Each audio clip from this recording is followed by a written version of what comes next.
Hello বন্ধুরা, আজ আবার একটা মিনি ব্লগ নিয়ে আমি চলে এসেছি। আর আজকের মিনি ব্লগে আমি দেখাবো ডিনারে আমি কি রান্না করেছি। তো দেখো, ভেবেছিলাম অল্প কিছুই রান্না করব, কিন্তু করতে করতে এত কিছু হয়ে যাবে ভাবতে পারিনি। তো প্রথমেই দেখালাম ভাত, আর তার সঙ্গে দিয়েছিলাম দুটো বেগুন সিদ্ধ, আর এদিকে ছিল এক পিস ইলিশ মাছ ভাজা, সাথে ইলিশ মাছের তেল, আর এখানে ছিল মাছের তেল, এটা সম্ভবত রুই মাছের তেল। আর এদিকে করেছিলাম চিকেন কষা।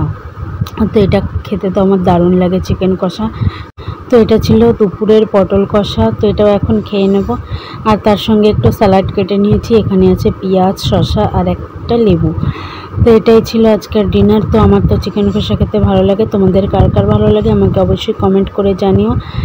আর চ্যানেলটাকে সাবস্ক্রাইব করো, লাইক করো, কমেন্ট করো, ভিডিওটা কেমন লাগলো জানিও। আর তোমরা কী ধরনের ভিডিও আমার কাছ থেকে দেখতে চাও সেটাও আমাকে জানিও, আমি চেষ্টা করব সেরকম ভিডিও তোমাদের সামনে নিয়ে আসার।